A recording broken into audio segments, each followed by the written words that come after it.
नमस्ते दोस्तों, परिदृश्य यूट्यूब चैनल में आपका स्वागत है। परिदृश्य चैनल पर हम हमेशा समाज के उन सवालों को उठाने की कोशिश करते हैं जो अक्सर शोर में दबा दिए जाते हैं। आज हम एक ऐसे ही संवेदनशील और जमीनी मुद्दे पर बात करने जा रहे हैं, भिक्षावृत्ति। देश के यशस्वी प्रधानमंत्री द्वारा 80 करोड़ गरीबों को मुफ्त राशन देने की योजना निस्संदेह एक ऐतिहासिक और जन कल्याणकारी कदम है। इस योजना ने करोड़ों लोगों को भूखमरी से बचाया है और उनके लिए भोजन की बुनियादी सुरक्षा सुनिश्चित की है। इसमें कोई दो राय नहीं कि यह योजना गरीबों के लिए एक मजबूत सुरक्षा कवच बनकर उभरी है। लेकिन इसी के साथ एक सवाल हर संवेदनशील नागरिक के मन में बार बार दस्तक देता है। जब सरकार इतने बड़े पैमाने पर अनाज बांट रही है, तो फिर सड़कों, चौराहों और मंदिरों, मस्जिदों के बाहर भिखारी क्यों दिखाई देते हैं? क्या ये केवल आर्थिक मजबूरी है या इसके पीछे सामाजिक उपेक्षा, मानसिक स्वास्थ्य, नशा, पलायन और व्यवस्था की खामियां भी जिम्मेदार हैं? क्या मुफ्त राशन भूख मिटा सकता है लेकिन सम्मानजनक जीवन भी दे पा रहा है? आज के इस परिदृश्य में हम इसी सवाल को समझने और टटोलने की कोशिश करेंगे, बिना आरोप, सिर्फ सच की तलाश में। वीडियो अंत तक देखिए, सोचिए और अपनी राय जरूर साझा कीजिए, क्योंकि बदलाव सवाल पूछने से ही शुरू होता है। एक तरफ हमारे समाज में किन्नर समुदाय को लेकर अनेक भ्रांतियां मौजूद हैं। आमतौर पर जब उन्हें सड़कों, ट्रेनों या चौराहों पर मांगते हुए देखा जाता है, तो समाज तुरंत निष्कर्ष निकाल लेता है कि यह केवल गरीबी या मजबूरी का नतीजा है। लेकिन सच्चाई इससे कहीं अधिक जटिल और असहज करने वाली है। परंपरागत रूप से किन्नरों का मांगना भीख नहीं, बल्कि नेक या बधाई है, जन्म, विवाह या नए कार्य के शुभ अवसर पर दिया जाने वाला सम्मानजनक पारिश्रमिक है। ये परंपरा धार्मिक आस्थाओं और लोक विश्वासों से गहराई से जुड़ी रही है। रामायण काल में भी किन्नरों को विशेष आध्यात्मिक भूमिका प्राप्त है। यह मांगना आशीर्वाद देने का अधिकार था, न कि दया पर निर्भर जीवन। लेकिन समय के साथ ये परंपरा धीरे धीरे मजबूरी में बदलती चली गई। सामाजिक बहिष्कार, शिक्षा के अवसरों की कमी और रोजगार के बंद दरवाजों ने किन्नर समुदाय को सीमित विकल्पों में धकेल दिया। विडंबना यह है कि आज समाज उन्हें केवल उसी भूमिका में देखना चाहता है जिसमें उसने खुद उन्हें कैद कर रखा है। एक और सच ये भी है कि किन्नर समाज के भीतर एक अलग आर्थिक संरचना मौजूद है। गुरु चेला परंपरा में आय का बंटवारा होता है, जिससे कई किन्नर घर, मकान, गाड़ी और तीर्थयात्रा तक करते हैं। वे प्रथम श्रेणी में रेल यात्रा करते हैं, हवाई सफर भी करते हैं। ये तस्वीर समाज की उस धारणा को तोड़ती है कि हर किन्नर असहाय है, लेकिन साथ ही यह सवाल भी खड़ा करती है कि जब क्षमता है तो विकल्प क्यों नहीं? कानूनी पहचान मिलने के बावजूद सामाजिक सम्मान अब भी अधूरा है। समस्या परंपरा में नहीं, उस समाज में है जिसने विकल्प बंद कर दिए। समाधान सहानुभूति में नहीं, बल्कि शिक्षा, रोजगार और बराबरी के अवसर देने में है। किन्नर भीख नहीं मांगते, वे सम्मान मांगते हैं। सवाल ये है, क्या समाज मुफ्त राशन सिर्फ खाद्यान्न तक सीमित है? इंसान को सिर्फ रोटी नहीं, रोजगार, आवास, दवाई, बच्चों की शिक्षा और सम्मानजनक जीवन चाहिए। राशन मिलने से पेट तो भर जाता है, लेकिन किराया, दवा, कपड़े और दूसरी जरूरतों के लिए नकदी कहाँ से आएगी? दूसरा, भिखारियों का एक बड़ा हिस्सा मानसिक रूप से बीमार, बुजुर्ग, विकलांग या परिवार द्वारा त्यागे हुए लोग हैं, जो राशन कार्ड बनवाने, ई-केवाईसी कराने या लाइन में लगने की स्थिति में ही नहीं होते। तीसरा और सबसे खतरनाक कारण, भिक्षावृत्ति अब एक संगठित उद्योग बन चुका है। भारत में 4 लाख से ज्यादा पेशेवर भिखारी हैं, जिनमें से बड़ी संख्या माफिया गिरोहों द्वारा नियंत्रित है। ये गिरोह बच्चों का अपहरण करते हैं, उन्हें नशीले पदार्थ देकर बीमार दिखाते हैं, अंग भंग कर देते हैं और दिन के 1500 से 2500 रुपये तक कमवाते हैं, जो कई औपचारिक नौकरियों से ज्यादा है। कई बार तो भिखारी जानबूझकर भीख मांगना पसंद करते हैं, क्योंकि मेहनत का काम करने से आसान और ज्यादा कमाई वाला रास्ता यही लगता है। कुछ में आलस्य है, जिससे पति, पत्नी और बच्चे सहित इस रोजगार में तल्लीन है। धार्मिक स्थलों पर बहुतायत में ऐसे उदाहरण मिल जाते हैं। कुछ सामाजिक बहिष्कार के शिकार हैं, कुछ नशे की लत में डूबे हैं।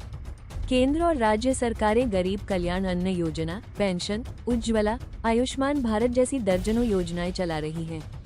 फिर भी जमीनी स्तर पर बाधाएं इतनी हैं कि असली जरूरतमंद तक लाभ नहीं पहुंच पाता। राशन कार्ड बनवाने के चक्कर, आधार लिंकिंग, भ्रष्टाचार, बीच में दलालों की अवैध वसूली, ये सब वास्तविक गरीब को योजना से दूर रखते हैं।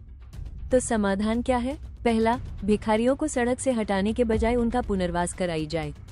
व्यावसायिक प्रशिक्षण दें, सिलाई, बढ़ईगिरी, मोबाइल रिपेयरिंग, ड्राइविंग सिखाएं और रोजगार से जोड़ें। सरकारी स्किल इंडिया, मुद्रा लोन, स्टार्टअप इंडिया जैसी योजनाओं की ठोस जानकारी और मदद पहुंचाएं। दूसरा, बाल भिखारियों को जबरन भीख मंगवाने वाले माफिया गिरोहों के खिलाफ सख्त कानूनी कार्रवाई की जाए।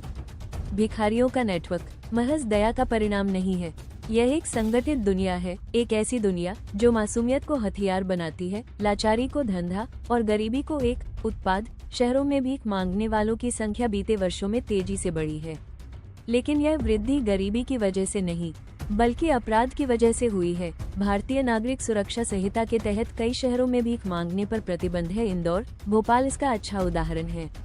इसे पूरे देश में प्रभावी ढंग से लागू होने चाहिए। तीसरा, मानसिक स्वास्थ्य सेवाओं को मजबूत करें। ज्यादातर भिखारी डिप्रेशन, सिजोफ्रेनिया या नशे की लत से जूझ रहे होते हैं। मुफ्त काउंसलिंग, डी एडिक्शन सेंटर और दवाइयाँ उपलब्ध कराएं। चौथा और सबसे जरूरी, हम सबकी सोच बदलनी होगी।